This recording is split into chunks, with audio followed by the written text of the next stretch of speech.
Good morning to everyone except whoever invented periods. It's kind of a nasty and gloomy day out today. The internal vibes over here very much match the external vibes over there. So I figured I would use Hemi gouache to cheer myself up. I've got this painting over here that I need painted. Not a painting. I've got a line art here that I need painted. So I'm gonna show you guys how I do that and tell you why I decided to let my Hemi gouache dry out. Okay, the simple answer is that I'm lazy.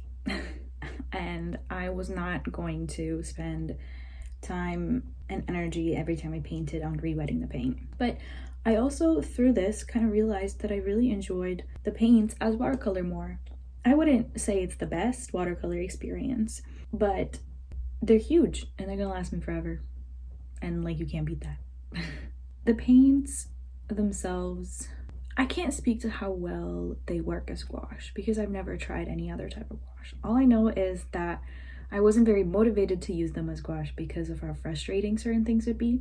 I found with the way that I wanted to paint, they were quite streaky. I needed a lot of white, and I started getting too stressed about using the white and running out of the white. So I kind of just left them untouched for a few months, and then when I opened them again, they were pretty much all dried out and cracked and nasty. So I said, okay, whatever, I'll just use them as watercolor. And it is really nice.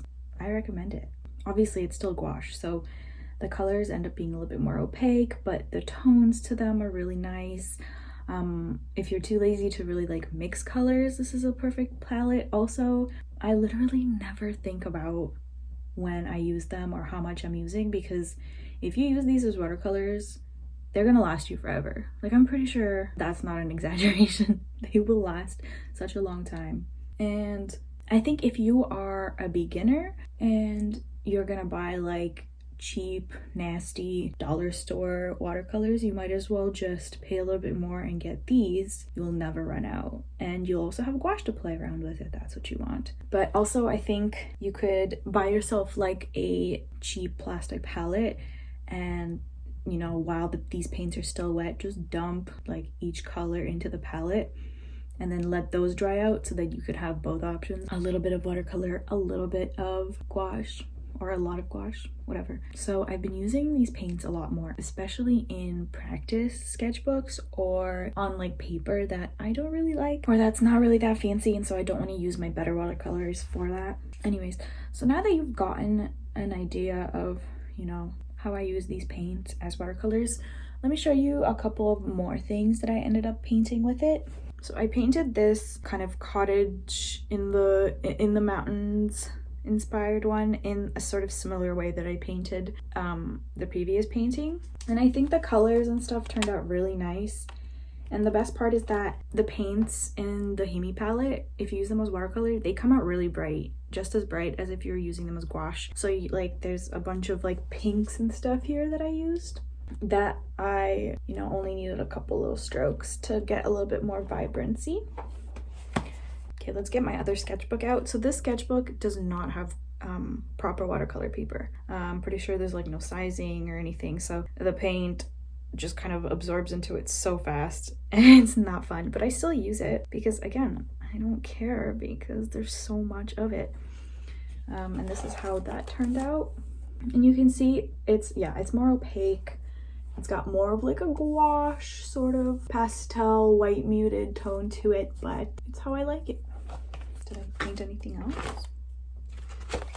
And like this, you know, it's like not, it's great paint to have for when you want to play around and you don't want to think about how much like paint or supplies that you're using, especially if you are operating on a tight budget.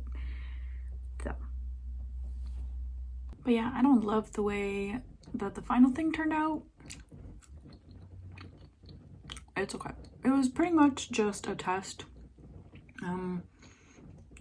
for the composition of the thing and me getting into more detailed pieces. But I think I would approach like the whole leaf situation and stuff. I need to practice how I want to draw like leaves because I haven't figured that out yet, so I just do random shit. I do drawing over there very professionally. to go with the bubble. The bubble. Say hello to the crowd. Do you want a banana? No. Okay. Not her jam. Anyway, that was my really slightly shitty video on how you can use Himi gouache as a watercolor, and you shouldn't be afraid of drying it out because it works great as watercolor if you want to try it out like that. You can also rewrite it really easily. I might do a video on me just rewetting everything and then cleaning the palette. Oh yeah. Thanks for watching, I guess. I don't know. I don't know if I did anything with this video. Bye.